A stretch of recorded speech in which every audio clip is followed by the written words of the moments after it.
Another change today, right? Yes, Red Schoendienst lives here in St. Pete. He had been guiding the Cardinals on an interim basis. Today they named their real manager, and no real surprise to anyone who follows the Cardinals. Joe Torre is not the kind of guy that would burn any bridges. Today the former Cardinals catcher and infielder was named the team's manager, succeeding Whitey Herzog, who resigned nearly a month ago. Torre had been working as a television analyst, but admitted he was chomping at the bit to get back in a uniform.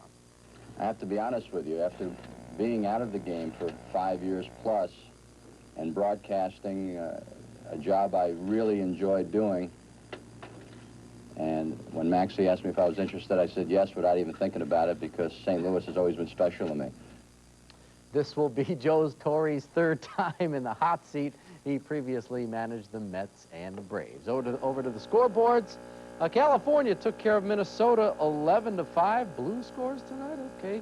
Texas 8-2 over Milwaukee. Oakland needed 11 innings. Detroit's hammering the Yankees in the 8th inning. Freddie McGriff with a 2-run shot. Baltimore leads the Orioles. Boston took care of the White Sox, and Cleveland beat Kansas City. National League, Cubs win 5-0. Cincinnati broke an 8-game skid. Lenny Dykstra has hit a homer. Philadelphia leads St. Louis. Andres Galarraga with a home run. New York and Montreal are tied in the 10th, and the Dodgers are going for 6 in a row. Well, it's time to see how you folks are doing with your spare time, and we call it Bob's Big Fish Stories. And tonight we begin the segment by taking you out to Venice and introducing you to Fred Morgan. Fred calls this one a backyard big-mouth bass, and said, say that one 10 times in a row. It weighed 7.5 pounds. And Fred, thanks for sending the picture. Gary Frazier says the Skyway Bridge is the place to be when you're looking for redfish. He's also a dolphin fan and says that's some good eating hanging on that line. And lastly, this evening, our celebrity guest should be no mystery. And all I got to say is, after darn near destroying one of the proudest franchises in all of sport, it's good to see you're out where maybe you can't do any harm, George. Go fish. You could be part of this fun every Wednesday. Send us your pictures. Send us your videos. We're at 365 105th Terrace Northeast in St. Pete, where the zip is 33716. My friends, it would not be a Wednesday without it. It's Bob's Big Fish Stories each and every Wednesday right here on the 44 News at 10. Well, tennis, anyone? That's slow motion? Nice form, huh? Well, tomorrow is Thursday, and that means it's time for another sports challenge. And tomorrow's challenger is right there. He's from Sarasota. And let me tell you, one thing about this guy, he has a powerful serve. Will I finally win my first challenge? Well, we'll find out tomorrow night at 10. And don't forget, you want to take me on, there's the address. And don't forget to include your phone number so we can get this whole thing lined up. Well, yesterday, Ray Perkins told me that Colts quarterback Chris Chandler understood that he would be a backup to Vinny Testaverde, nothing more. Well, today the Bucs aren't offering enough money for him to accept that role, and Perkins said it's very doubtful the trade will go through.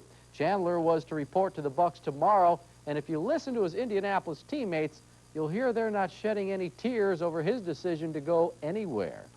That's good, and I'm happy for him if that's what he wanted, and you know, I'm just for it. I hope Jack stays. You know, Jack's a super guy, and you know, I'm just happy to work with him.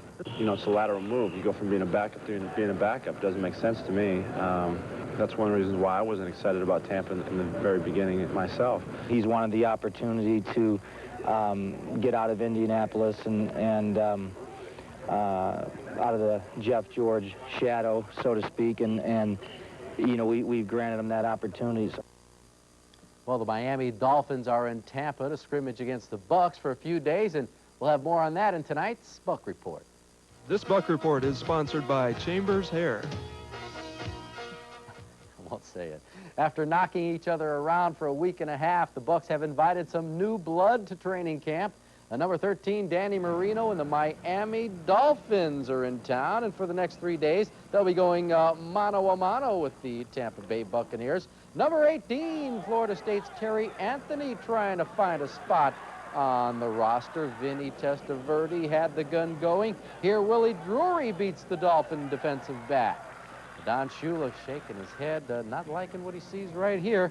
A pretty large crowd showed up for this afternoon's workout. Number 32, the rookie from Arizona State, is Bruce Perkins. Has a great shot at being the Bucs' starting fullback. He's been doing what's been asked, but what does the head coach like about him? Everything he's done. You know, run the ball, tough, block, catches the football, and he's 6'3", 230 pounds. And he's got the great speed to go along with it, you know. I'm a pretty good runner, I should say, and catching the ball, I'm pretty good out the backfield catching, and those are really the two strong points, and my weakest points is, you know, pass blocking. You know, I didn't really have to pass block too much at Arizona State, but just reading the defenses, you know, I have to get better on things like that. But as far as positives, I just need to run the ball and catch the ball in the backfield. Mentally, every day you have to come out and set your goals and try to do the best that you can do. And like I said, everything will take care of itself. You know, if you can keep that in mind and eliminate the mental errors and the physical errors, and, you know, that's the biggest transition right there. Tennis tomorrow. All right. George Steinbrenner's doing a little fishing. Yes, huh, has plenty of time. Okay. After a quick break, we'll show you how you can dance your way into the Guinness Book of World Records. So come back.